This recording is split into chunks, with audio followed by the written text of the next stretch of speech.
What do you mean? I don't understand. Well, if we were in person, I would go up to people I knew and I would talk to them and start conversation with them. I would be a little bit more wary about approaching people I Oh, don't know. that's Whereas in brilliant, this setting, Kristen. everybody hears the conversation. Oh my God, that is so insightful. I didn't even consider that. I didn't even consider that, but it is much more awkward because when you say something, you have to say it to everybody. Okay, that makes a lot of sense. Makes a lot of sense. Um, Hi, everybody. I pressed the recording button. Nobody reminded me like I asked you to. Please remind me to press record. I did Carlos remind you. Arce, Carlos Arce, Carlos, I feel like I know you. I don't know why, but just the language on your emails makes me think like we used to hang out or something. And I know some of you. Um, and I think we need to get started with the questions you have about the class itself, because as much as I'd like to really dive into the paradigm of the course, the thought experiments, the Gedanken experiment of the course, uh, I want to make sure that everybody you'll be carrying these questions, and that could distract you.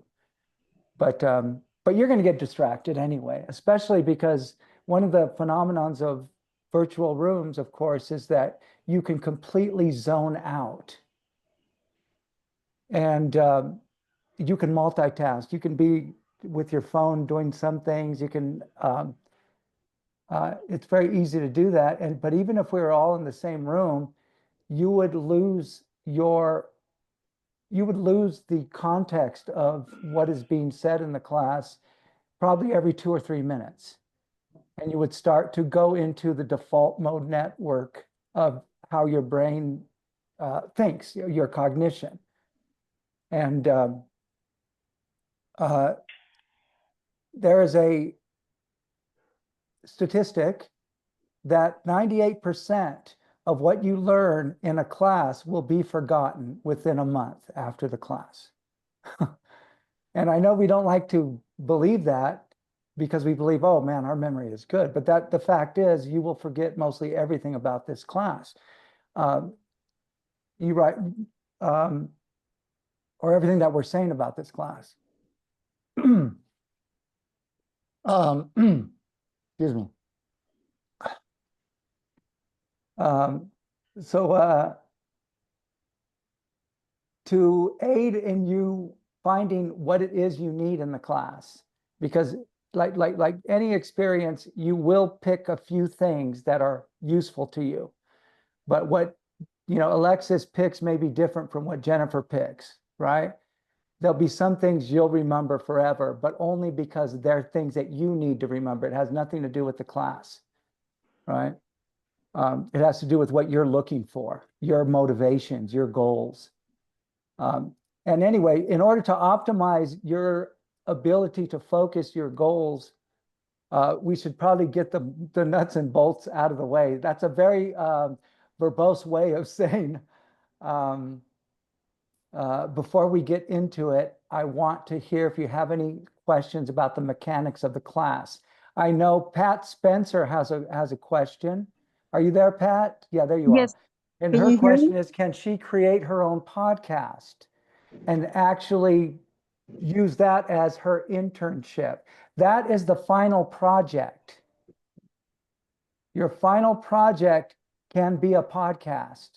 If you look at the syllabus, there's a difference between internship and final project, right? The final project is you create a podcast, you create a series of digital stories, you create a manuscript, you create a workshop that you can market. And we'll talk about the entire concept of um, side hustles when it comes to writers. Because today, writers need to think about side hustles, don't they?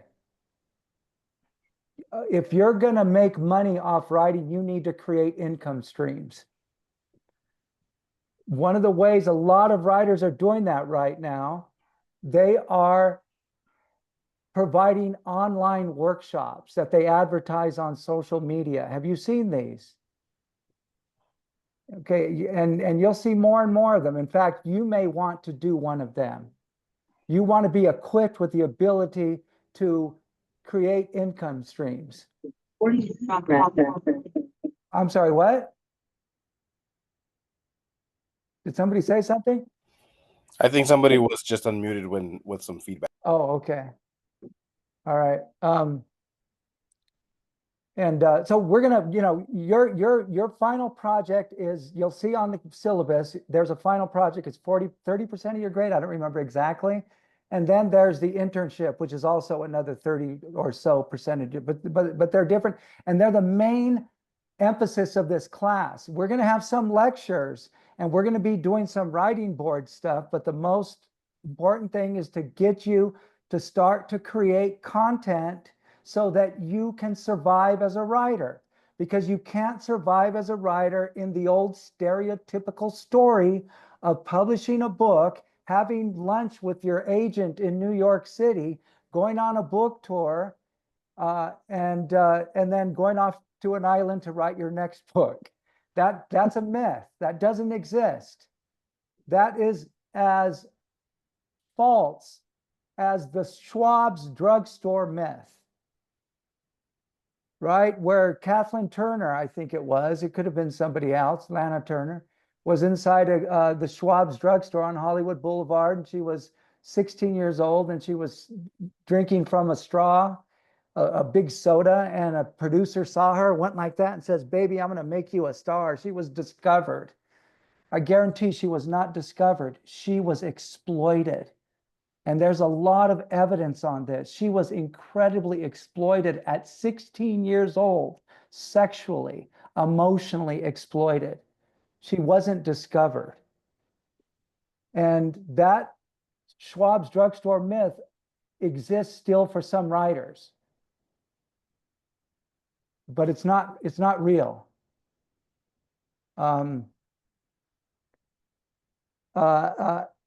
You can't, today especially, be discovered as a writer, have a big publishing company that's going to give you lots of money and send you on book tours. That is not going to happen unless you create it. If that's what you want, you need to work on it and create it, because it's not going to happen to you. Especially today, when there's something, a new statistic just came out, and I may get the numbers wrong, but it's about 80% of adults in the last year in the United States didn't read a single book. Have you heard about that? Yes. Yes. Nobody's reading anymore. And the ironic thing is, nobody's reading anymore at a time when there are over 1 million books published every year in the United States. Right? So being a writer means that you have to fight for it. You have to, or change the word fight, because fight sounds so patriarchal. Like, I'm going to fight for my, blah, blah, blah. Let's call it, instead of fight, let's call it create. You're going to create the life you want as a writer. Time and chance will happen to you, of course, and you might get a lucky break. In fact, if you look at the trajectory of every successful human being, incredibly successful human being, luck was a large percentage of their story. Because there's a lot of brilliant people who didn't get the luck and didn't get the opportunity to, to be cosmically discovered at the metaphorical soda counter of the Universal Schwab's or whatever. Okay, I'm pressing the metaphor a little too much. But anyway, so yeah, we want to be able to. So those are the fundamental things of the course. The other thing is what you need to create income streams, to create a successful writer's life, whatever you define success as. One of the things that you're going to need is, there's two things. If you don't have them, you're not going to succeed. One is you have to love writing. And there's a big difference between loving writing and wanting to be a writer or loving to be a successful writer. Do you see the difference?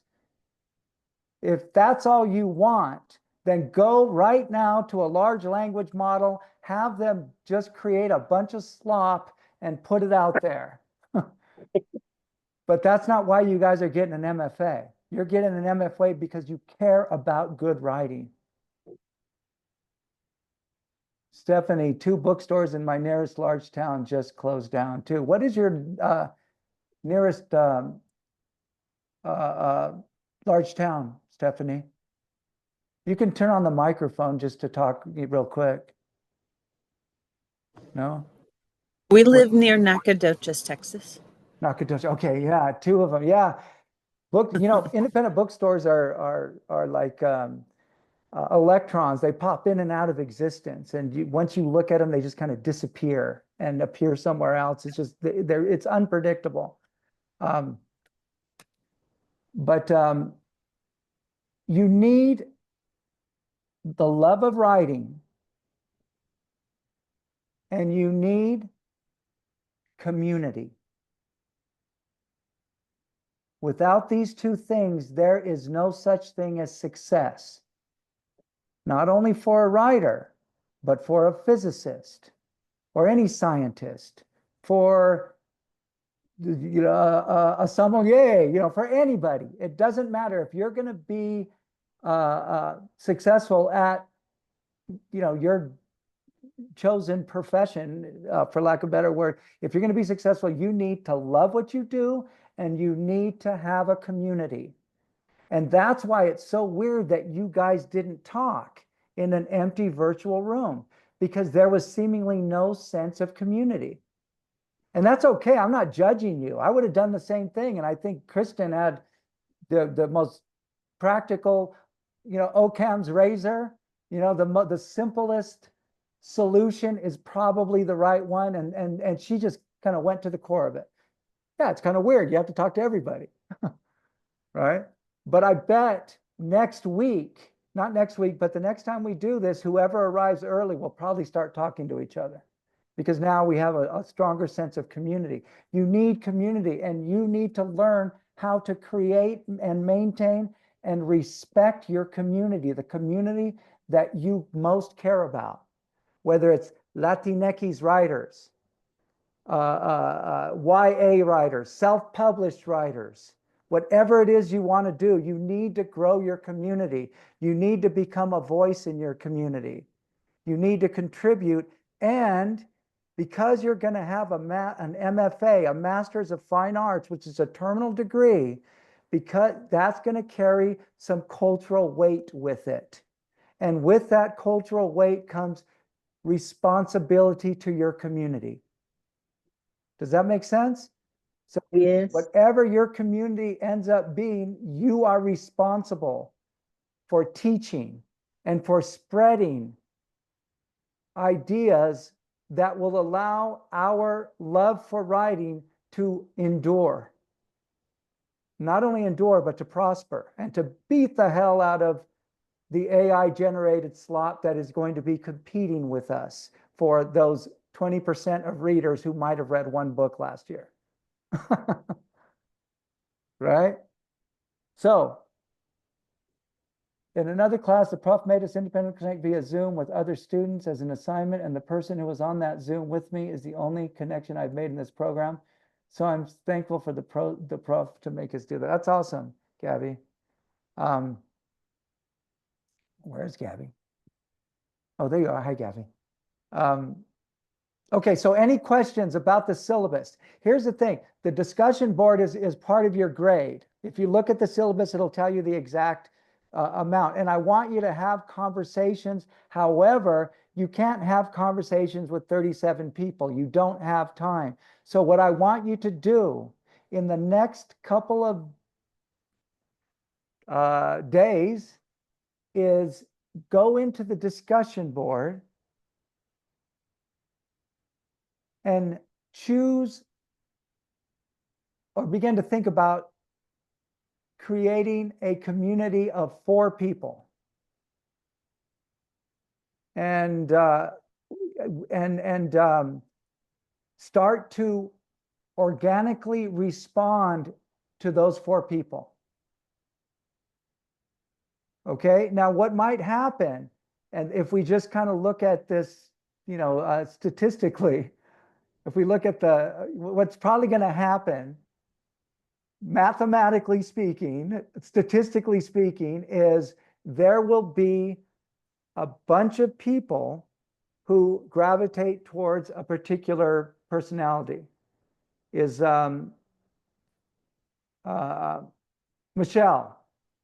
Michelle, you were the only one who had a creative approach to telling your story. And that's what that's really important for this class. Did you see hers? Did you read hers? Hers is about being interviewed, right? By the New York Times. It's perfect, because you're going for it. You're going for it. You're creating an image that you can begin to work towards, and you're doing it from your imagination.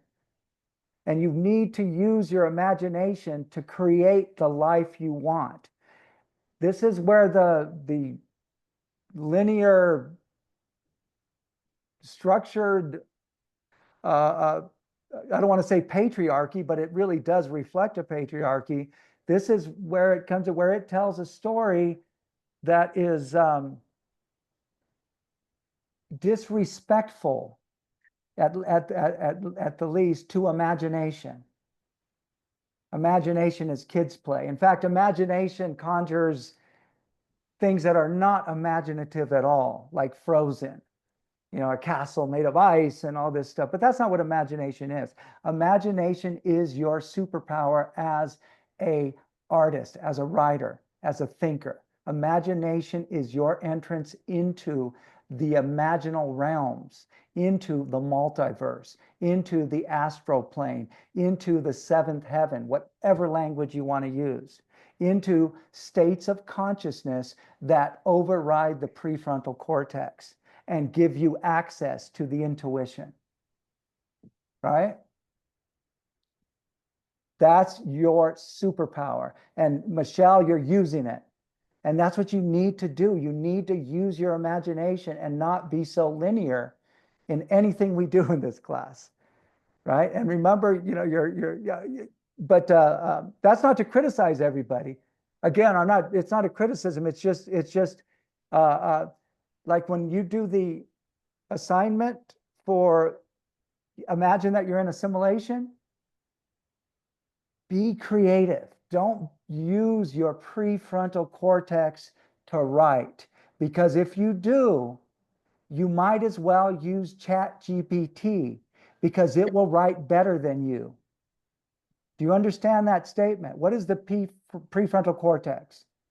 Does anybody not know what I mean by that? Just kind of indicate. Okay, so if you don't know what that means, it is part of your brain. It is the prefrontal cortex is what has been called the human part of your brain, the executive of your brain, the CEO of your brain. In other words, it's the part of your brain that thinks, how should I solve this problem? Right? It's the brain that analyzes things, and it's not the brain you want to write with. If you write with your prefrontal cortex, which is only a small part of your whole neural network, you're going to be writing like a large language model, like ChatGPT, because what it does is it uses neural networks, which means it's a very prefrontal activity.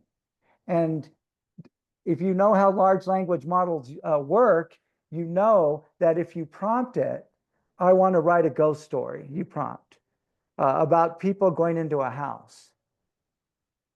It'll immediately come up with a very well-crafted and well-written story, but it will have absolutely no duende.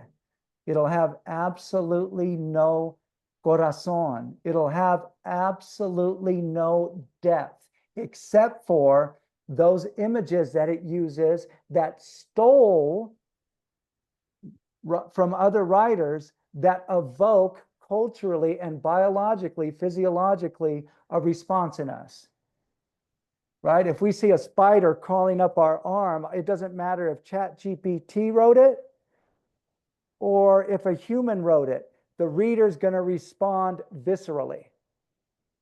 So other than that, ChatGPT can do that. But what it can't do is access intuition. And we write with our intuition, or we should. And I'll get into the flow state a little bit. But any other questions? You have to keep up with the discussion. And any other questions before we get started? I believe Loren had a Yes, question. Laren, is it Laren? It's Loren Laren. or Liren is fine. Liren. Would it be possible to have a printable weekly calendar of assignments rather than just having it sort of slowly put out in Blackboard? Yeah, Liren, thank you for bringing that up. I just didn't finish it in time because I'm designing this class as we go. So I will put something like that. It will be a calendar at a brief. But essentially, your assignments, you already know what they are. And I think I already gave you the due dates. Your assignments are to, your main assignments, I mean, the internship and the final project. The discussion board, just every week you will have to do a discussion on something. And that's why I want you to find your team, your community, that people you like discussing with. If you need to leave one community and go to another, you can. But I don't think it's going to work if we all try to comment on everybody's thing, right? So try to find a community organically. But in terms of major due dates, that's it. And I think it's already in the syllabus.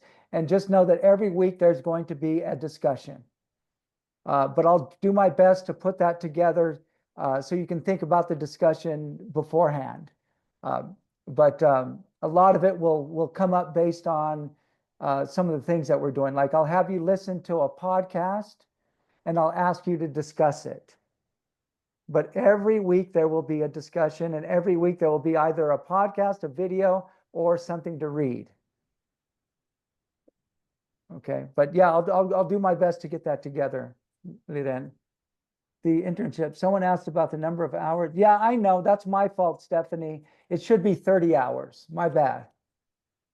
You know, yeah, it's 30 hours, not 40 hours. I don't know if it's going to be addressed later, Nick.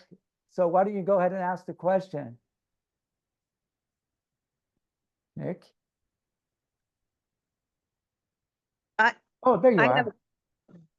Nick, you have a question? Nick, you're talking about, I don't think we could hear you. What? What about now? Am I good? Yeah. Yeah. All right, fantastic. Sorry, thanks. Bye, Professor, everyone. I already work for a small press. So I actually did an internship with them beginning of last year.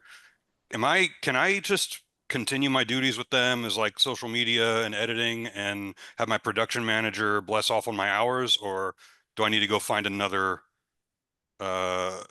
venue for that? Well, that is a oh wait, hold on, let me let Candace into. That is a tough question, right? Because if it's your job, I want you to do something outside of your job. Is it your full-time job, or is it just something you volunteer doing? Yeah, right now nobody's getting paid. It's a startup essentially. Then yes. Okay. Then yes. If you're getting paid, I don't want it to be your job. Because somebody can. Yeah. I take a small cut of profit. That's it. I don't get I'm not on a salary. It's well, like hopefully I think I get like 3% of every book that comes out. So and it's not we're not bestsellers by any stretch. You know, what I would like, Nick, I think it's really interesting. I would like if you could just send me your the URL of what you guys are doing. I would love to be able to monitor your, what you guys are doing, and it could be something you could share your experience with others, because essentially that's what we want to encourage. What you're doing, you're creating something that is basically it's a startup, right? You're creating a startup. Yes, sir. And I think a lot of us, we need to quit thinking like a publisher is going to save us, and we need to start thinking like entrepreneurs. I was And gonna bounce off of that with Nick too with the internship, some of my friends out in Fort Worth, they got everything official for their literary magazine. So now I'm on their team volunteering for their for the literary. okay, So I so that's completely exactly what I want you to do. sweet. I will offer opportunities, but you can find your own. And I'll go over the opportunities really briefly. We have a podcast. Well, we have several podcasts, and we have literary magazines. So we have Wisache. I don't know if you've heard of Wisache, but it's the #1 Latinx literary journal in the U.S. Started years ago by Dagoberto Gurlt at the University of Texas in Victoria, and then it went to UC Davis, and now it's coming to UTEP. And so that's one of the things I'm building an editorial staff, and you can volunteer with that. And the other one is the Rio Grande Review, which is a magazine we do here. Been doing it for 20 years. It's one of the oldest bilingual magazines. It is published every year in English and Spanish, and has some of the best writers throughout the Americas that have appeared in it. And it's run by the graduate students in creative writing. And then there's a podcast, Words on a Wire, which is the podcast that we do, Tim Z and I do. And there's Patos Salvajes, our podcast in Spanish.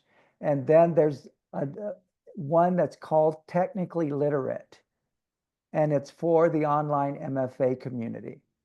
So it's hosted by one of our students, and we need a co-host. And so if you want to apply to be the co-host to that, you'll be hearing about that, and that could be your internship. Any other questions before we get started? Professor, Yeah. I know you mentioned for the technically literate one that is going to be like they're looking for online MFA, but for the ones that you just mentioned, like Rio Grande, are any of those like going to be offered remote, or do we have to be in? Because I know those are on Okay. campus. Great question. Thank you. I just assumed everybody would understand it's all remote work. Okay. Because we're online. I wouldn't require somebody to come to UTEP to work. So yeah, it's just 100%. Okay. In fact, probably if Nick is working with his startup, a lot of the work he's going to do is at home. So that's cool. I got what is this? Okay, great. The Substack. Can you send that to me outside of this system, like in an email or a message? We'll do, sir. Yeah, thank you. Because once I get off of this, these links disappear. And yeah, I'm really looking forward to hearing more about that, Nick. Maybe at some point in one of our live classes, you can give like a 15-20-minute presentation on what you guys do. No problem. All right, excellent. And anybody else have this kind of thing, please work on it. I have a question really quick. Yeah. So I'm a sign language interpreter, and I've never actually done I'm sorry, you're a podcast. sign language interpreter, you said? Yes, sir. Yeah. 25 years now. Anyway, I've never done a podcast, but random thought about trying to do one, maybe in sign language for deaf people, hearing impaired people struggle a lot with reading and writing as a whole. And thought maybe trying to do that, use that as a Is there resource. something like that that you've already, did you do any research on that? Look for like things that do that? The idea popped to my head 20 seconds ago. I was asking about it. Yeah. Because I've never done a podcast before. It's such a good idea, Gabrielle. Such a winning idea that I imagine it is a zeitgeist, that others have arrived at the same idea and maybe have already started it. So what I would do is I would start your research right away. Look on YouTube, look everywhere. And if there's such a thing like that, follow them, get to know what they're doing. And if it seems like they're just barely starting out, you can ask to volunteer with them. But if it's not anything you like, create your own. I think it's a brilliant idea, especially, Gabrielle, if you emphasize the love of writing, not just teaching writing. So this would be something, see, one of the mistakes that we make because we don't understand marketing, because we're writers and artists and don't give a shit even about the word marketing, one of the things that we don't understand is that we do not want to appeal to everyone. That is death. You cannot market appealing to everyone. The days of commercials on 3 networks and no other television are over, right? And so what we want to do is we want to have an audience that is so focused that we will immediately grow a community. And a community of deaf poets, oh my God, Gabrielle. Yeah, deaf poetry and sign language is beautiful. You have to Google it sometime. I have a whole DVD on it. It's yeah, beautiful. I think it's a great idea. If you start, that could be your project, not your internship. With your internship, I want you to work with something that's already established. Your project, Gabrielle, that could be your project, and your internship. If you find somebody that's doing this, to intern with them, if you want, if they're willing to take on the responsibility. Gabby, how do we go up? Just send me a message. But I'm not giving you the full, you see, I'm like a large language model. I wanted to give you the full, and then the next token that came up was Monty. That was the first choice before all the other tokens. I want to get you the full idea. I want to give you the full syllabus, but the word Monty came up. That's how large language models work, right? So I wanted to say the full Monty. But so I want to give you the full Monty. And that is, I'll give you descriptions of each opportunity and encourage you to choose one of them. And I'd love for you to work with us at the Creative Writing Department, because this is your community too. And if you work with us, it just expands your community. But either way, all of us should work to expand our community. So even if you're doing something different, Nick, that your social media and our social media might be able to collaborate on some things. And even, so we kind of, dip into in each other's communities. Does that make sense? Sure. Okay, anything else? Any other questions? Yeah, I got a quick one. What if we had a podcast like 5 years ago? How can we use that to our advantage, or how would that play into the internship or our final project? I'm sorry, Carlos, what if you had what? A podcast 5 years ago. Oh, no, this has got to be created to this semester. You're creating new content. Okay, so You're create a not whole. taking a manuscript that you wrote 5 years ago and turning it into a fiction workshop. That's not what we're doing here. We're generating new material. Okay? Okay, so create Yeah. a whole new podcast. If that's what you want your final project to do, there'll be some point where I'll ask for you to get your final project approved in the next couple of weeks. And you're right, Lita, and we need a schedule that'll put all these. So I will make sure I get that. Thank you for pushing that. Yeah, no, it has to be new stuff. I have one question. Yeah. Go ahead. I don't know why I'm having such a difficult time trying to understand the learning outcome of the internship. So basically, we're going to go find a way to observe an organization or some entity on how they do their podcast, promoting some kind of literary project. Is that correct? you're not observing, you are helping. You are working for them. You are offering your services. Then the learning outcomes are one of the things that writers need to understand is they can have the opportunity to create, not only to expand their community, but to create income streams. And you need to take control. The whole paradigm of the course, you need to take control of your own writing story, your own writing success. And so this is one of the opportunities to learn a skill and to learn to work with the community, to learn to work with others, as opposed to just on your own, because you're writers. Every one of you knows how to work alone. But you need to think, one of the things that one of the paradigms of the course is grow your community, find a community, be a part of a community. And you will learn a skill that you didn't have before. Okay, thank you. You're welcome. Okay, so let me get into just, it's funny because I want to review a little bit that we want to treat this class like a thought experiment. We want to treat this class like a simulation, like we're going to run a simulation.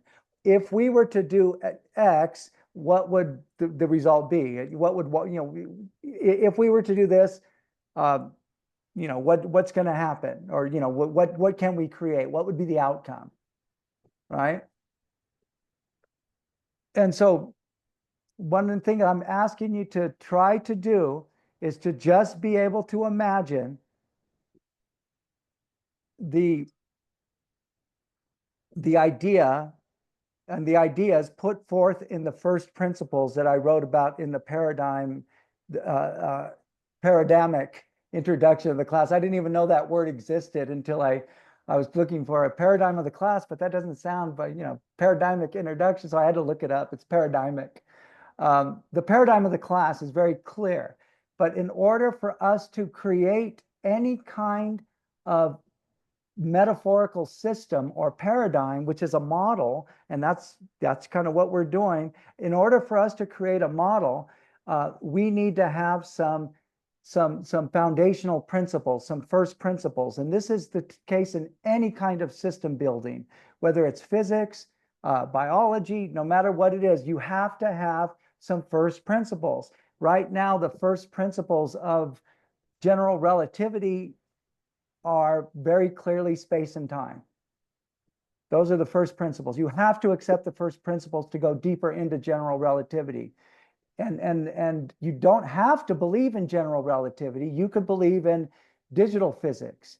You could believe in some other way of describing space and time. You could think of, like, for example, scientists like Donald Hoffman, who believe that everything that you see in your landscape is not real. That what you are doing is interacting with other conscious agents or with bits of information, and you're processing that information and creating desktop icons over the landscape, right?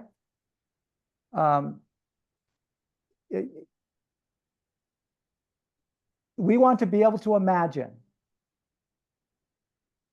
that we can create any story we want.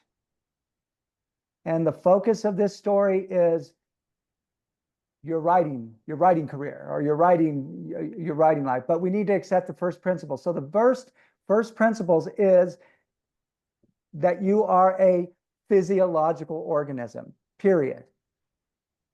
You have to accept this in order to be able to play with the metaphor. You don't have to accept it for the rest of your life.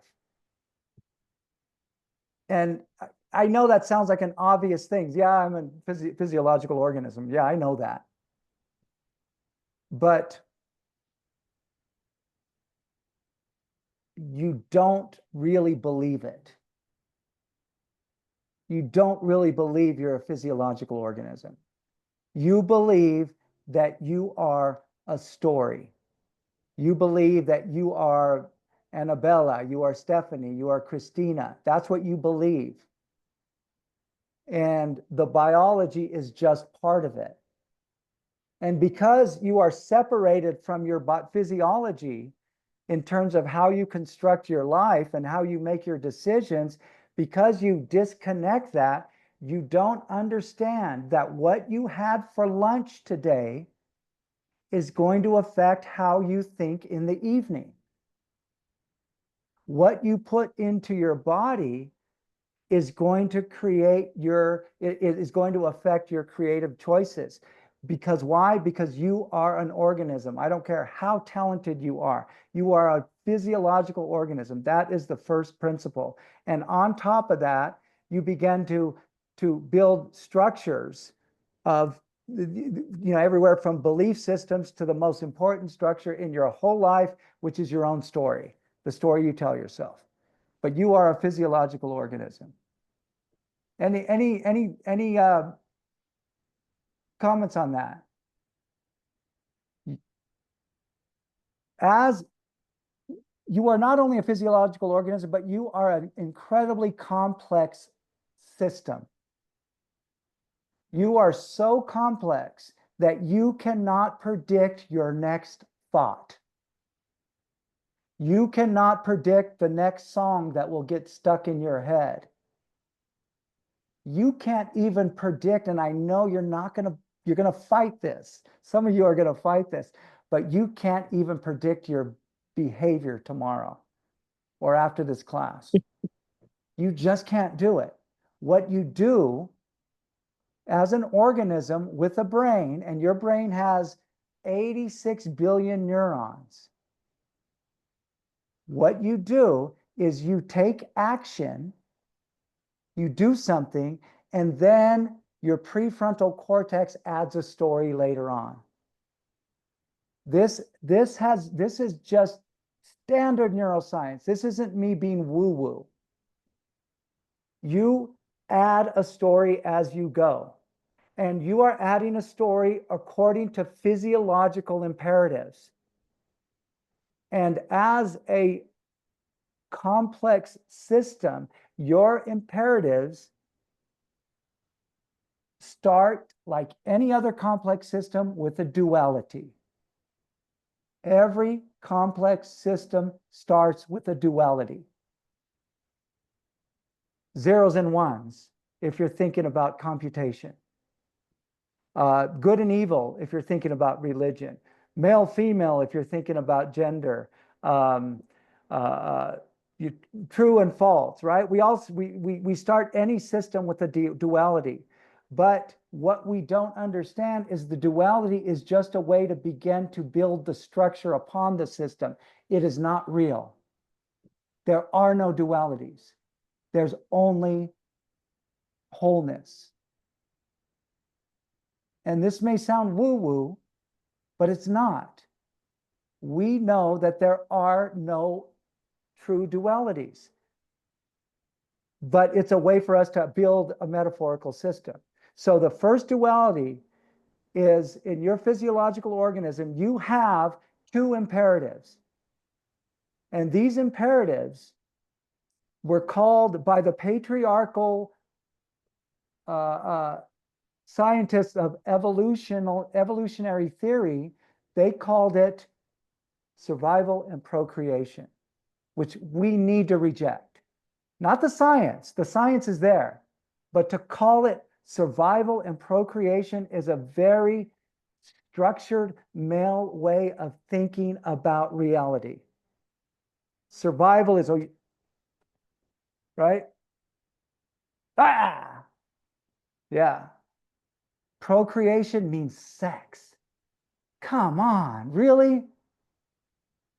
As a complex physiological organism, those two things are there, but you don't have to call them survival and procreation. And to do so really limits you and puts you within a structure of a scientific metaphor that does not include most of us.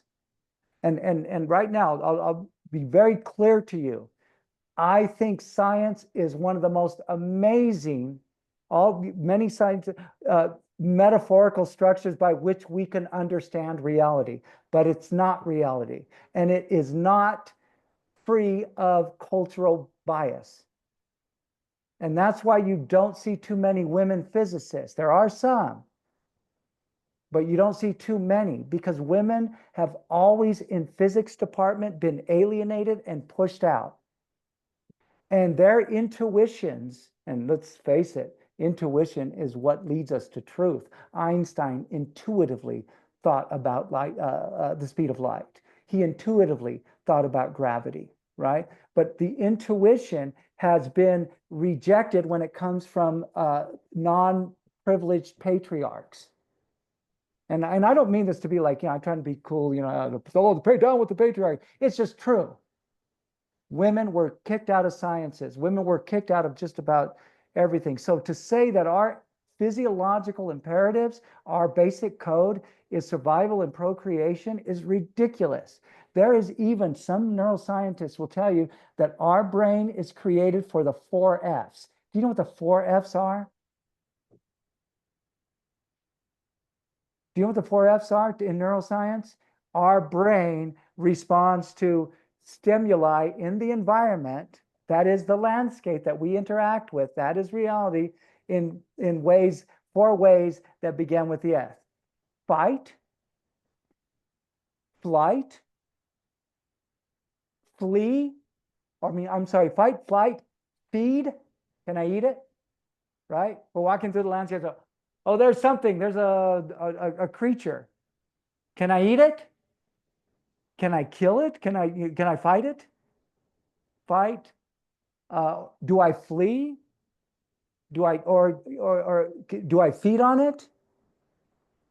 And do you know what the next F is for? And it's all men that have put this together. What do you think the other F stands for? Fight, flee, feed. Freeze. What? Isn't No, it that freeze? It's fuck. fight. I was gonna say fuck. I mean, yeah. Yeah, Yeah, it's that's the other F. Think about that. Okay, can I have sex with it? Who thinks that way? Writers don't think that way. Artists don't think that way. So how can that be our imperative, that we got to have sex? So does that mean if you don't want to have kids, that your evolutionary imperatives are moot and that you should be left out of the species, or at least, right? You see how ridiculous it is. So I think that we need to say, as physiological organisms, our imperatives are 2 things. They're still 2 things. And they got it right, these 2 impulses, because you can show it scientifically. But the imperatives are not to survive, but to continue to be who you are. We want to continue to be who we are. We don't want to die. And I know there's always exceptions. Some people are ready to give up, right? I understand that. And I'm not talking about that. I'm talking about your basic code is to want to continue to be. Now, here's the thing. So instead of calling it to survive, we should call it to create a continuous narrative. Because we patch our story together every single day of our lives. And I'll get to more detail on that, but what do we want with our story? We want our story to end. We're very old. We're surrounded by the people we love. There's our books on the shelves, whatever. We want our story to continue, and we want it to, when it ends, and we know it's going to end, we want it to end when we are very old. As a species, I know there's some exceptions. There's that whole, live and die young, leave a good-looking corpse every time. I understand that. But in general, the human system, your system wants to continue to the narrative. And that's where you come in, because you are writers. And the narrative that we have about our lives, we can take control of it. But we'll get to that in a second. The second one, instead of procreation, we don't want to just go out and have babies and, and all that stuff. We want to create. We want to create something beautiful. A family. Oh my God, a beautiful family. You're beautiful. You know, I have a 6-year-old, man. When I wake her up in the morning, I can't help it. I got to kiss her. She's so beautiful. I love her so much. Right? But it doesn't have to be a kid. It could be the story I wrote or that book of poems. Right? We want to create. Another way of saying it is flourish. Everybody wants to flourish. But the way writers express their evolutionary drive to flourish is through creating works of art, right? This is so fundamental to human beings that I don't care if you're 95 years old and you have cancer. If you have a little space in your backyard, you're going to start growing flowers. You're going to grow roses. It's fundamental to who we are. Right. And so that's, the first principle. Any questions on that before I get to the second one? Along with, I want you to know the difference between intuition and heuristics. But probably a good way to do this is to show you that intuition is, you are a physiological organism. You got 86 billion neurons in your brain. You have 100 million neurons in your gut. And even though you identify mostly, with this, without the gut, you would not be able to be human. You would not be able to achieve your evolutionary imperatives, because the gut is command central to homeostasis. And what is homeostasis? It's one of the most important concepts in all of evolutionary philosophical and spiritual theory. It is balance. When you have a stomach ache, it's your homeostatic system alerting you that there's something wrong that needs your attention, right? The gut communicates with the brain, and there's three, we'll get into the brain later, but the gut communicates to the brain through what is called the vagus nerve. I'm sure you've heard of this before. The vagus nerve, right? Not Vegas like Las Vegas, but the vagus nerve. Now, the vagus nerve is this incredible, it's like, have you ever been to Los Angeles at night and seen the freeways? And you see all the cars going this way, right? That's kind of what the vagus nerve is like. And it's sending signals from your gut to your brain. And it sends signals from your brain to your gut. But here's the really remarkable thing. As writers, you're going to appreciate this metaphor, because the vagus nerve is a beautiful metaphor. And all we're doing is talking about metaphor. I don't know shit about science. I don't know shit about the brain. I want that to be completely clear.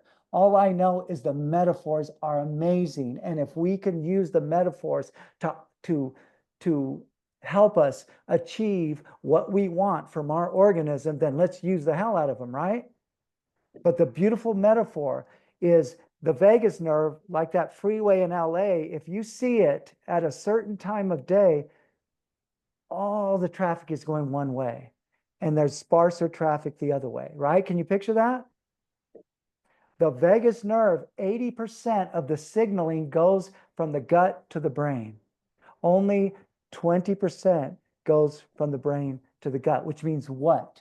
Our body is trying to influence our thoughts. Our body is trying to influence what our brain does. And what does our brain do? It constructs our story, and it gives us access to imagination, poetry, art, science, literature, mathematics. It has to come from the gut. But the problem is, again, if you're divorced from your body, or if you don't consider yourself a physiological organism, we all do, but not really. If you don't, then you don't realize 80% of your thoughts and the way you construct is coming from your gut, which means you are probably, if you're not accepting of that, cutting off your own intuition and saying, oh no, push that back and you stay up here. You stay up here. If you ever write a first draft of anything using your brain, your prefrontal cortex, even your limbic system, your amygdala and your hippocampus, if you are writing a story purely from that, it's going to be incredibly boring, and ChatGPT could do a better job. You need to write from here. You need to be in touch with and so to understand that you are a physiological organism is to know every decision you make, every thought you have is related to your entire system and not just, oh, I have an idea, a light bulb going on in your head, right? So that's the first principle. Second principle is, oh yeah, I was going to tell you the difference between intuition and heuristics. Intuition is when your physiology is speaking to you. And I'll tell you right now, the abuelas were right. It is never wrong. The intuition is never wrong. But we think it's wrong sometimes because we mistake intuition with heuristics. Do you know what heuristics is? Let me just, should I define what heuristics is? Heuristics is when you use your prefrontal cortex to figure something out, but you don't want to do the work, so you give the first lazy answer. You know, so like, you know, you might say, for example, you know, that guy, you know, that's, you know, somebody's coming near my house, they must want something from me. That's a heuristic. You're not even looking at the evidence, right? You're just doing lazy cognition. And we all use heuristics more than we think. And I could show you some tests. Like there's this one test where you go, okay, a baseball bat is $1, a ball is 10 cents. I forget exactly how it goes, but we get things wrong all the time with using heuristics. And it's just basically lazy thinking. Intuition's different. Intuition is not heuristics. Intuition isn't because you're too lazy to think about it. And I'll give you an example in physics.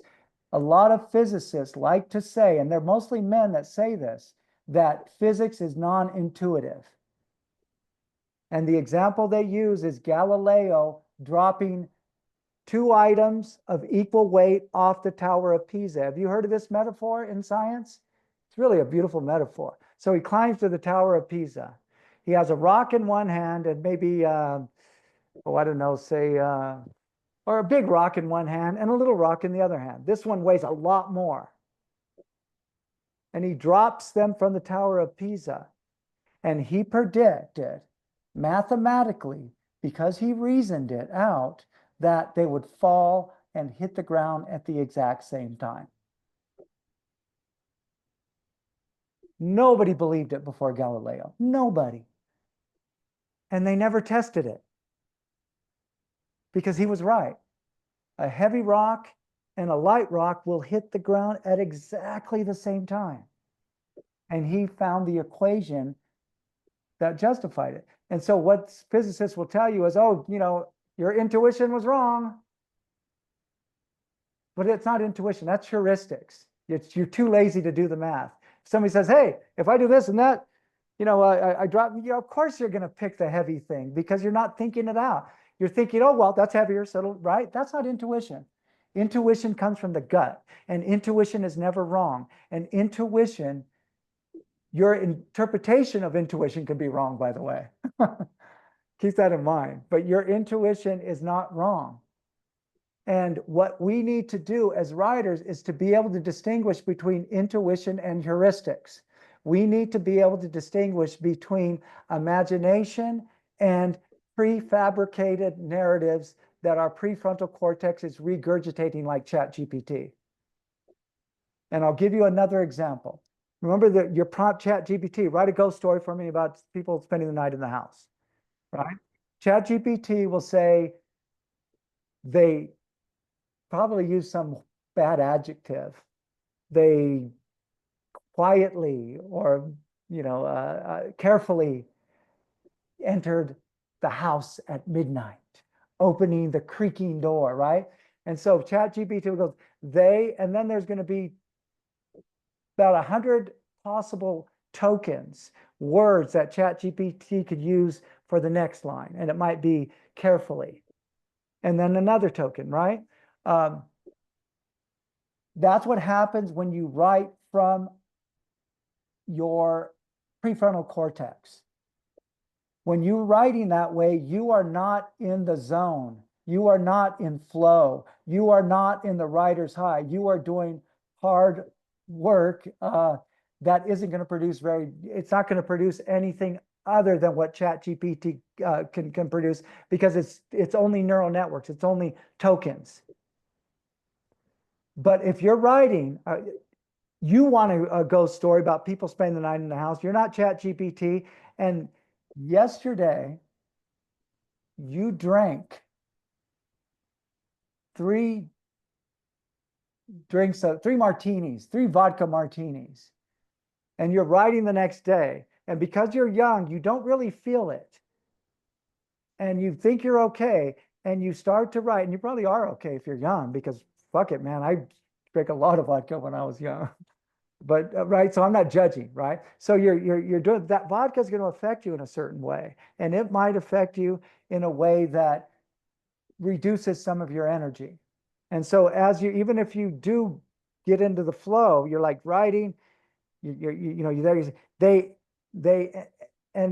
a token will come up, and you probably might reject that token for what's coming up from your body. Your body is sending a signal to your brain, and for some reason, you choose lethargically. They lethargically. And then you don't use the term entered, because suddenly the word pushed comes to you. They lethargically pushed open the door, right? That's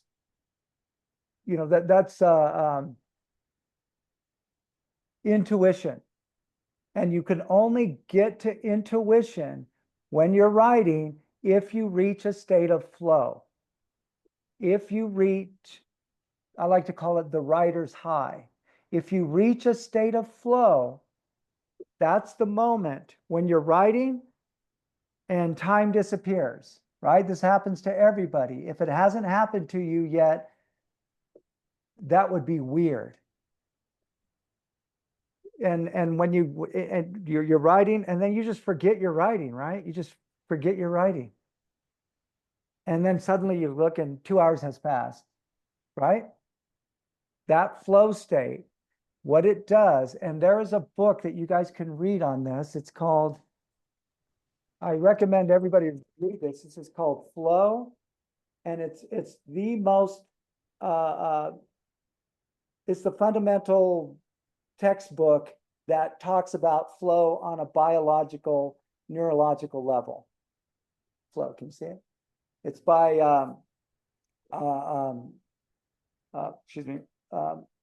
Mihaly Csikszentmihalyi. It's really hard to pronounce. Csikszentmihalyi. But it talks about the mechanism of flow. And what flow does, when you are in a flow state, what happens is your prefrontal cortex begins to dim. And when your prefrontal cortex begins to dim, what's the first thing that you lose?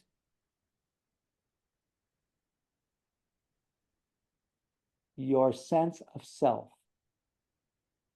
You lose your story.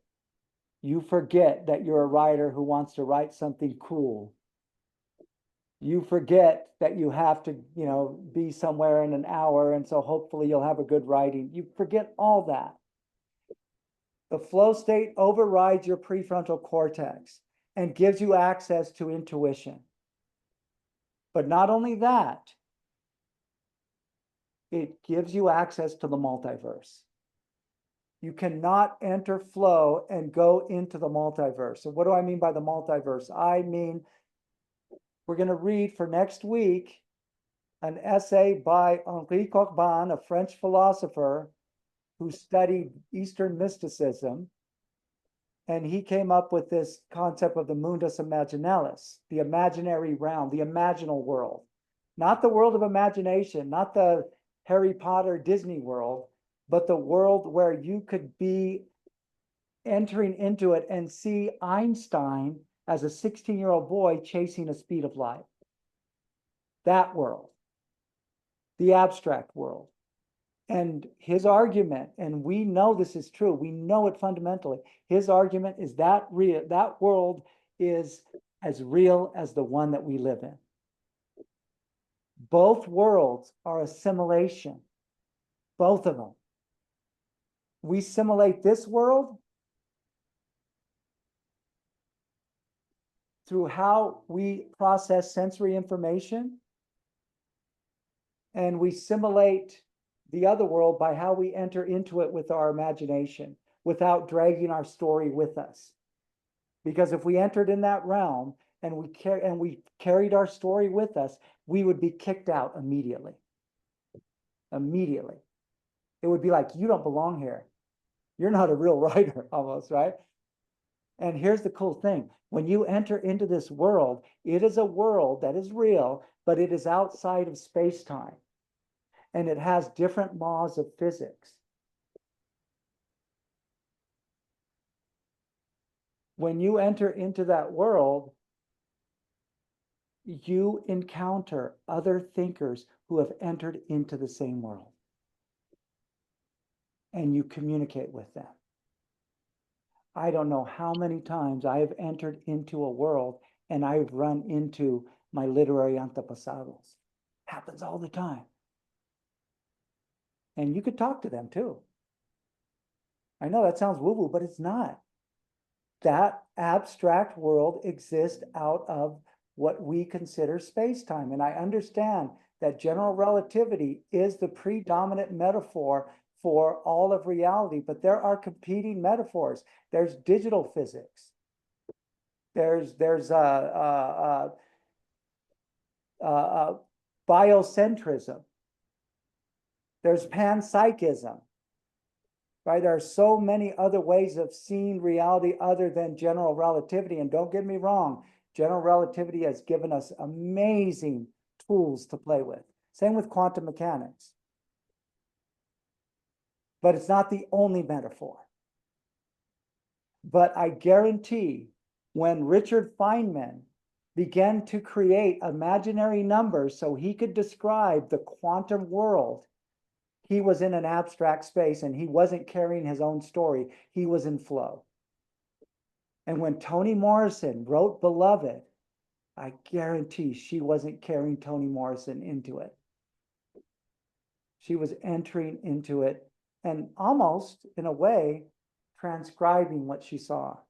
Some people call it, even like channeling. Sometimes you meet different thought beings and their voice can influence you. And again, it sounds woo-woo, but it's not. It's actually, you could think of it as theoretical physics. That most theoretical physicists deeply believe in the multiverse, and not the Marvel version of the multiverse, but the multiverse. And the only reason why we have no access to the multiverse is because of general relativity. That's our limitation in our simulation. We're living in a simulated world. There's always limitations. General relativity seems to be the limitation most people have of constructing their reality. But you can't go faster than the speed of light, right? That's one of the limitations. But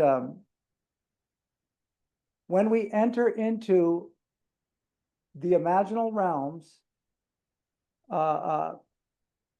when we enter into the multiverse, the only reason why we are able to access it is because of the law in physics that states no matter can go through a wormhole, right? Matter cannot go through a wormhole, but imagination can. And it has. And there's a lot of proof of this. It's not just Henri Corbin, it's the physicists that truly believe in one or more version of the multiverse. And if the multiverse is infinite number of universes, there's nothing that you can enter into that is completely your creation. What you can enter into is to other forms of reality. And here's the thing, you travel from one to another. The world you really live in is a simulation, and not in the way that you're in somebody's computer, although right now you literally are in my computer. The world is a simulation in the sense that you process information and you create a landscape. And this world is probably more real than the simulation. So how do you cross boundaries? And the only people who can do it effectively are those who use language. So when you go into this world, let's say there's a cup of wine. And then in this world, there's a cup of wine. In this world, the cup of wine means one thing. It means the material makeup of that cup and the wine. In this world, it has multiple metaphorical possibility. It's an archetype. It's not, you can't grab it and bring it into this world. And so language, when you use language in this world and then you come back to this world, you can create what Flannery O'Connor says every writer needs, period. If you don't have this ability, it's not going to be easy on you. And you only get this ability by being able to pull things out of that world. And that is anagogical vision. Look it up, Flannery O'Connor, anagogical vision. Essentially what she's saying is that when a writer sees a tree, a writer doesn't just see a tree. A writer sees all the different metaphorical archetypal possibilities, all of them at once, so that the tree is just this radiant thing that's taking on different forms. And it's like, but what a writer doesn't do is lock into one tree. I don't know if this makes any sense to you, and I'm probably going on a little too long. Can you still hear me? Yes. I noticed my mic fell. Sorry about that. So anyway, this is probably if we can just accept those first principles and think about, you are a simulation in a simulation, and you are your own avatar, and you create the story of your avatar. You do create your story, but the problem is you create most of your story in the default mode network of consciousness. Those moments when you're really not thinking about anything, and then you start to self-referential, you have self-referential thoughts, oh, I'm not good enough, or could be the opposite, I'm too good. You know, most of our story is pieced together there. And what we need to learn how to do is to observe our default mode thoughts. Because what we can do is we can begin to recognize the patterns, and those patterns are coming basically down to homeostasis, to keeping those imperatives. We have a code. Anyway, maybe that's, I should give you some time to ask questions or to make comments. Anagogical vision, yes. Thank you for sharing that, Nick. And Christine, did I say, yeah. That's what Flannery O'Connor says every writer needs, and it's true. Any questions or comments at this point? And then I'll close with a little experiment. And believe me, I have 5 pages of notes, and I've only gotten to like maybe 3 or 4 things on the first page, because there's so much to explore. And I hope you just enjoy the hell out of it and just be able to follow the thought experiment and have fun with it. Can you create your own avatar in the simulation of life? Yes, you can. How can we start doing it, right? And next week, we're going to not only read Mundo Imaginalis, but the next time we meet in 2 weeks, we're going to read one of the most horrible, philosophically horrible books you will ever read in your life. and it's called The Science of Getting Rich by Wallace Wattles. And the reason why we're going to read this is because Wallace Wattles takes the fundamental principles of New Thought philosophy and reduces them. He makes a what do you call it when you put a sauce so hot? A reduction. He makes a reduction out of New Thought philosophy, and New Thought philosophy is today thought of as manifesting. Right? I'm going to manifest. Oh, if you just think about something, you picture yourself with a new car, just every day you picture, you'll get a new car, right? The Secret, the law of attraction. It's been called many, many things. Wallace Wattles takes the whole idea and reduces it to a simple code. And we're going to look at his code because there are some useful elements of his code that we could use in our everyday life that will help us write the story that we want to write of our lives. You must understand that you write your story on a day-to-day basis, but most of it is unconscious. You add to your story as you go.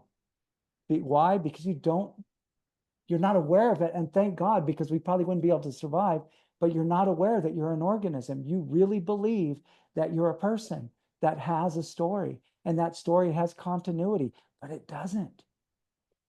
The story you tell about who you are today is different from what you told yourself 10 years ago, and different from what you tell yourself 10 years from now. And even, as you know, one of the most famous metaphors in all of quantum mechanics is even every atom in your body reconfigurates and renews every 7 years. So you're not even literally the same person that you were, right? You've all heard that metaphor. It's just a metaphor.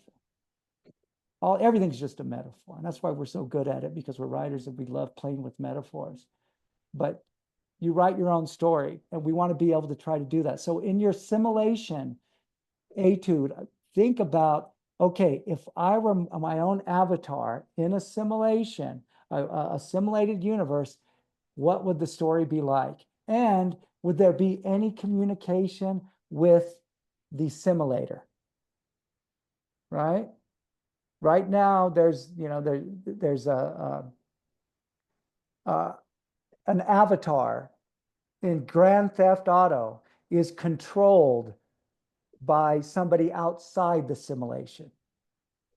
So in order for us to conceive of simulation hypothesis, we need to be able to, or to think of our lives as simulations, we need to think, what is outside of the simulation? Is it God? Is it some sort of mathematical code? I mean, what is it, right? So just have fun with it. Just have fun with it. Don't take it too seriously, and don't try to use your prefrontal cortex. Just follow your language. For writers, one of the other premises of this is that you are poets, all of you. I don't care if you write fiction, screenplays, you are poets. And what does that mean? It means that you are more than willing to submit to a beautiful sounding sentence than you are to meaning. Right? Am I right? You better be. You have, because you are poets. Sometimes the language is so beautiful, I don't give a shit what it means. I'm keeping it. What is that? That's your intuition telling you something important is being said. Right? So you're poets. But anyway, any other questions before I do? I'm going to do a final little exercise. I know I'm leaving a hell of a lot of stuff out, but here's Lucy. You want to say hi, Lucy? Lucy loves to show up whenever I'm doing a class. Hi, Lucy. Okay, so any questions or comments? Speak it into the universe. What is that? I have one. Just to circle back to the very beginning of the class here. The details about the organizations on the grad program that we could intern with, you'll be sharing that information with us, and where are we going to find it? Everything will be sent to you. Have you been getting my announcements? Yes, I have. Yeah, Yeah. so don't worry about it. You'll get it. And Liren, I will have that calendar. Isn't that funny? We talk about all this abstract thing and the question was about the nuts and bolts. See, you think, but anything about this or nuts and bolts, whatever you want. It's your class. My other comment was a lot about the funny duality of the class, because what I'm picking up from it is, on one hand, where we're working on the tools to put ourselves out there as writers, to learning how to make a living with revenue streams left and right. So we're sort of picking up how to put together a persona, but on the other hand, we're trying to internalize a lesson about putting the ego aside and stepping away from the self. Yeah, it's one of the contradictions that shows that at the root of everything, there is no duality. There's only wholeness. And any system will tell you this, whether it's physics or Eastern mysticism, religion, there is only one God, the Father Almighty, whatever it is, dualities are false. And that's why they're kind of dangerous too. Because right now, one of the most popular dualities is, and this is people who believe in science, and you can tell, you can unpack it and tell that they don't really believe in science, but they say there's only male and female, period. There is no non-binary, there is no in between. And that is evolutionary bullshit. But they cling so much to that, dichotomy. The fact is, humans, what do? We evolve. And if our evolution goes beyond the need to survive and procreate, and it becomes to continue our story and to flourish, we don't need that binary form of sexuality. And we know there have always been non-binary humans. Now we're just beginning to see them emerge. But it's really something hidden before. But that's a duality. There really is no male and female. There's only human, the human organism, the human physiology. And sometimes, XY chromosomes come out, and sometimes, right? And that's the norm. But that doesn't mean that humans are going to always be that. In fact, look at how tall you are. And you tell me you can't be a human because you're that tall. No, we've evolved, right? And so, yeah, and unfortunately, there's some de-evolution going on with our brain right now in digital media, but we'll get into that a little bit later. But I'm sorry, did I ask your question? But they're easy to understand. Yes, they are.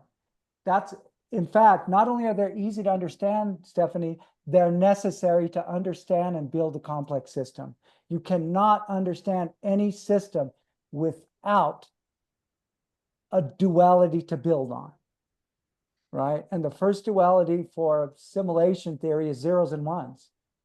With zeros and ones, you build, on that you build everything, right? The fundamental duality of neuroscience is the body and the mind, right? Is the body separate from the mind? Is there such a thing as consciousness? But it all starts with the duality, and they're useful and necessary, but don't believe them.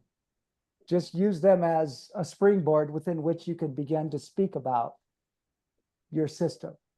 Anything else?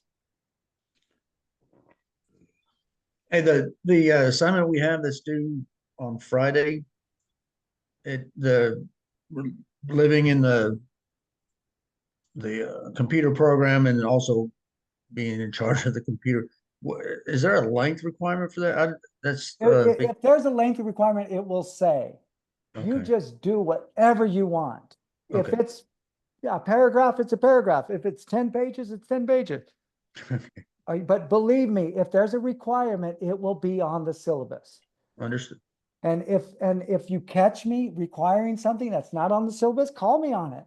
Say, dude, I got a legal contract right here. It's not on the syllabus. I do have another, the due date says Friday the 6th, but Friday's the 5th. So Okay, then I meant the 5th. Okay, the 5th. Yeah, Okay. yeah. I make mistakes, a lot of them. Oh, no, I understand. No, seriously, because I'm not like a coder. You know how they can be so detailed. Oh, not me, man. I am. I use heuristics when I do that, and so I make very, very silly mistakes. So thanks for pointing that No, out I to me. get it. So I Yeah. do it all the time. I'm a school teacher, and my students call me out on it all the time. So. Oh, what do you teach? I actually teach at an alternative school where they get in trouble, and that's where they go. Oh my God. It's wonderful. I love it. How exciting. It's Jeez, fun. you've had a lot of stories to tell, I bet. You have no idea. Okay, looks like Nick was planning for Saturday. Go ahead and take Saturday. That was my error. So go ahead and take till Saturday. It's no big deal. I'm probably not going to read them on Friday night anyway. Yeah, midnight in general. Yeah, and that's another thing that you want to make sure that on the due date of everything, you turn it in on that date. But yeah, Saturday's fine since I made a mistake. Any other questions? In terms of the posts for the live class discussion, what do you want us to do there? Just, you guys were here. So just, say you were here and any ideas that you wanted to think about or questions you had, just, hopefully our talk or my talk, because I know I'm the one that's doing all the talking. Hopefully that'll change in the future, but my talk, there has to be something that sparked a neuron or a curiosity. And again, I know I have a lot to preach. I could go on for 6 hours and just barely get to the heart of things. But whatever you get from it that you could play with, just remember it's fundamental to always be curious. As a writer, you need to always be curious. So if there's something that sparked your curiosity, look into it. Like maybe Donald Hoffman, oh, that's interesting. Desktop, watch some of his videos and then write about that. Whatever it is that, now I know some of you are going to use Chat GPT. You don't need to, but you're more than welcome to. But the problem is most people don't know how to prompt it. And so it is going to chip away at your writing abilities and your cognition. I guarantee it. And I'll give you a workshop in one of the live classes on how not to use it, because it will shrink your brain if you're using it in the way that they want you to use it. Right? If you use it in the way you want to use it, you will use it in such a way that you will constantly engage with it. And the next step with constant engagement is romantic engagement. You will start to be a non-plain character in their simulation, and you'll do what they want. I was gonna ask Daniel, do you prefer for us to use like the virtual hand, or you just prefer us to like jump in at any point in conversation? Oh, yeah, jump in. Jump in? Okay, that's good. Jump in. Good to Yeah, know. yeah. And that's why I said hopefully in the future, because I have a feeling, Matthew, we've talked before. I have a feeling you're going to have a lot We of shit to say. we we have talked before. Yeah, and I really appreciate that, and yeah, definitely.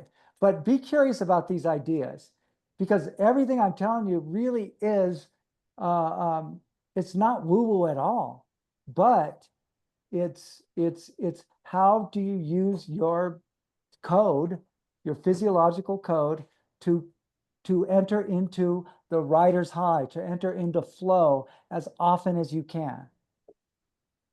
That's what this part of the class is. This is for the artists. The other part of the class is for those who need to make a career. Go ahead, baby. Right? But yeah, so be curious and let's have fun with this idea, because we can go really deep, and we can go so deep that I guarantee, no, I'm not going to use that word guarantee because that's so arrogant. Let me put it another way.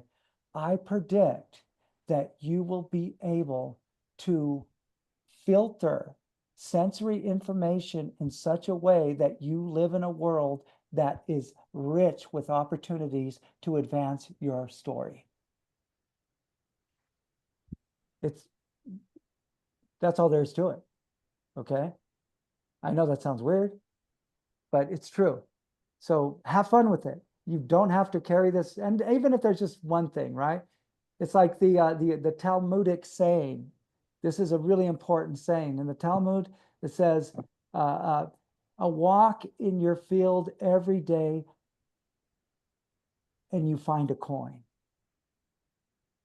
Right? And I'm probably paraphrasing it, but the idea is that if you walk through your field every day, you look at your field every day, you're going to see a coin.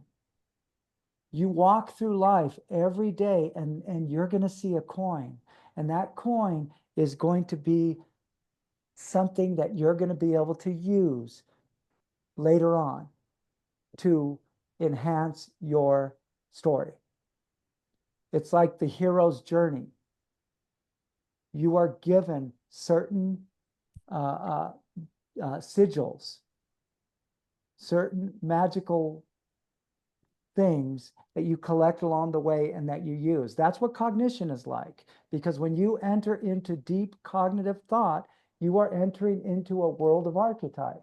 Now my cat wants to say hi. She's always there too. Hi, Sophia, say hi. So yeah, be curious, look out for coins, write about anything you want, regarding the ideas. Do research on your own ideas. Read the Bostrom article. If you haven't read it already, talk a little bit about that.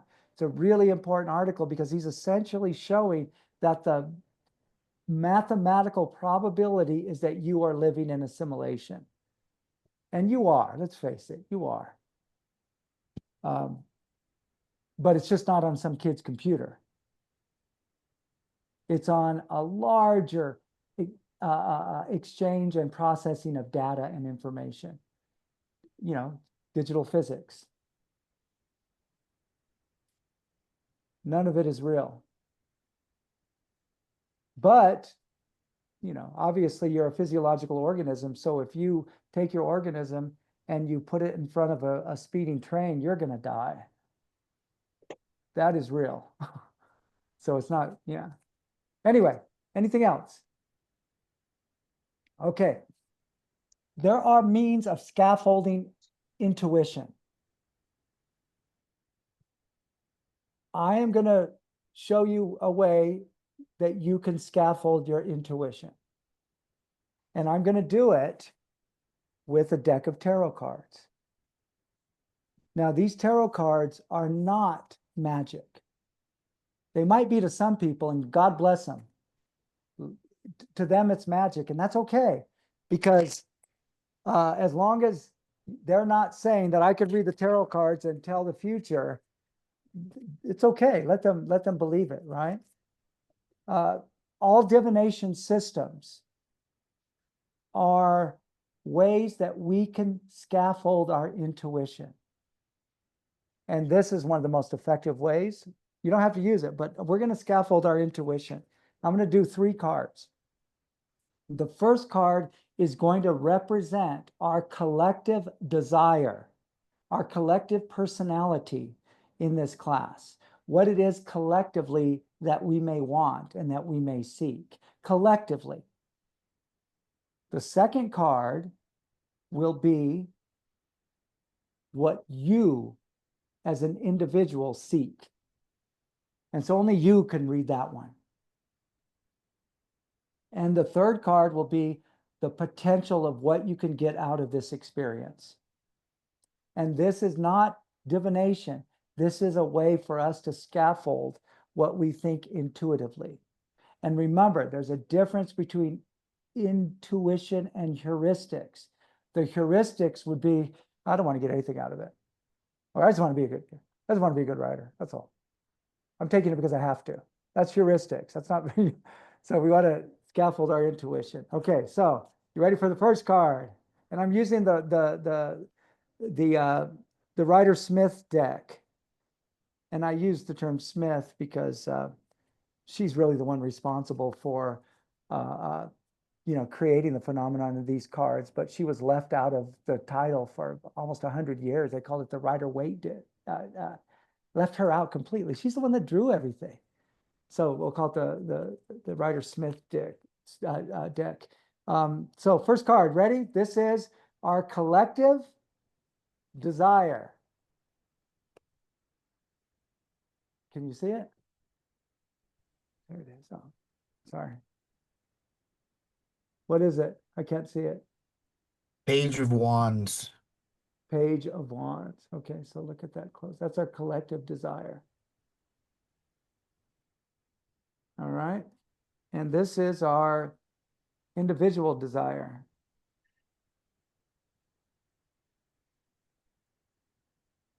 Justice. And then here is the possible outcome of the class.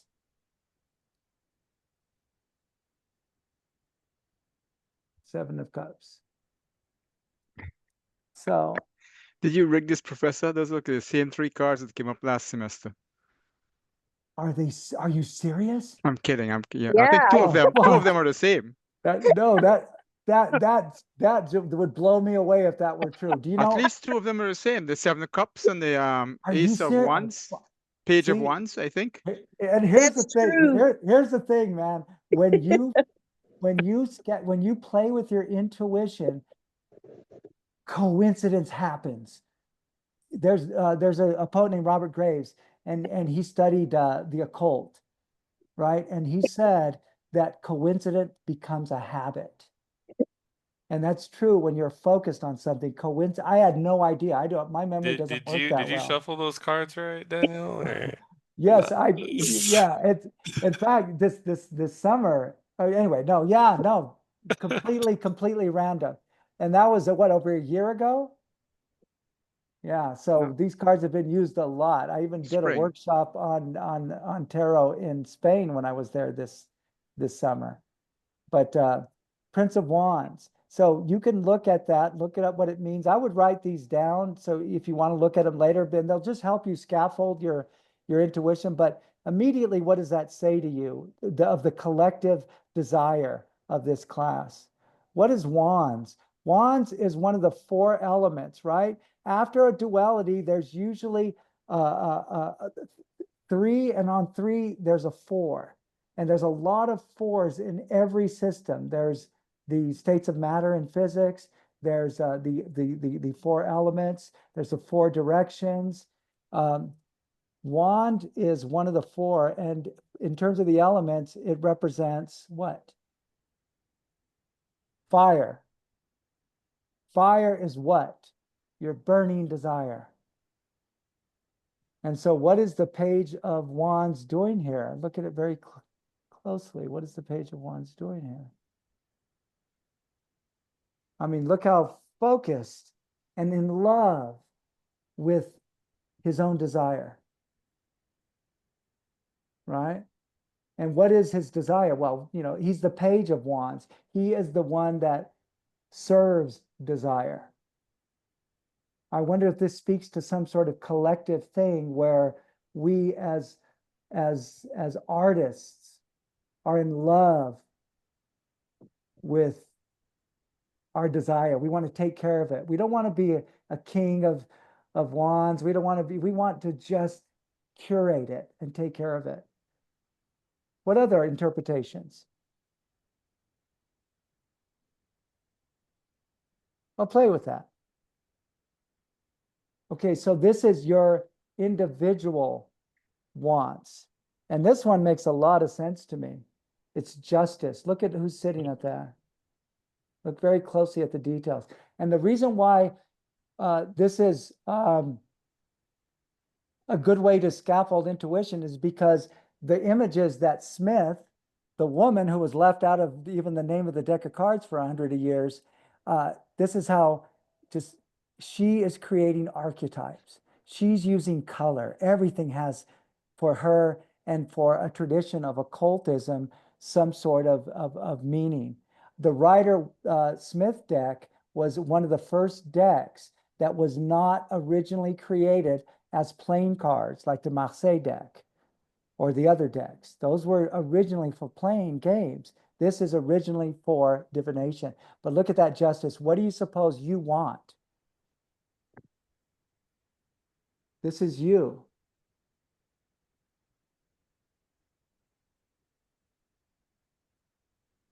You could probably argue purpose, finding purpose within the writing. Okay. With justice, yeah. Also, let's face it, man. Probably most of you, when you respond to justice, you think of getting what you deserve. Piece of the pie. What's that? A piece of the pie. Yeah, I deserve it. I've worked hard. Or that guy deserves punishment, right? Justice. For a Catholic, justice has a, like sometimes a pretty scary meaning. Oh my God, God, oh my God, I sinned and now there's going to be justice. But yeah, you think, maybe you think that you deserve to be a successful writer, to be a writer, to be what it is that you deserve it. It belongs to you. And if that's the case, use it. But that's just one interpretation. You can interpret it any way you want.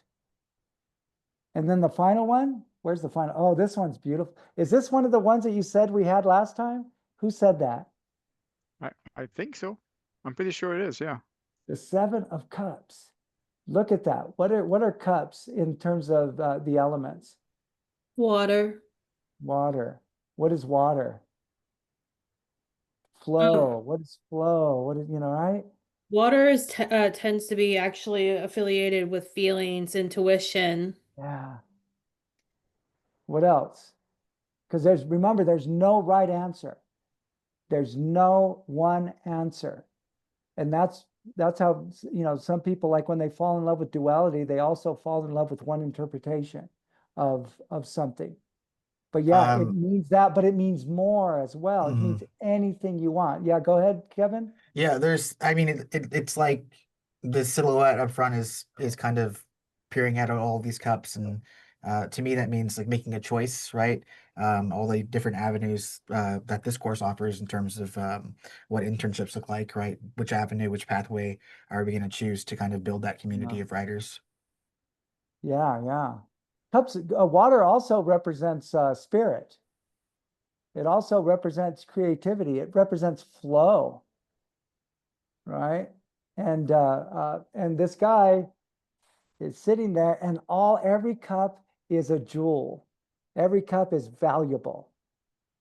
And so the possibility is that you could find many valuable things in this experience. But anyway, I kept you long enough.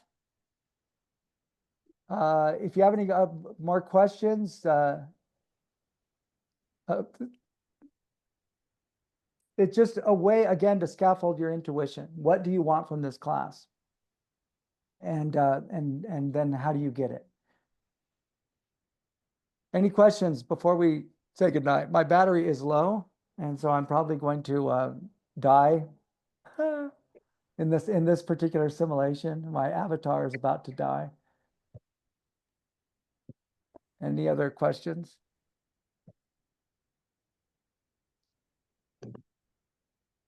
Hold on, let me plug this sucker in.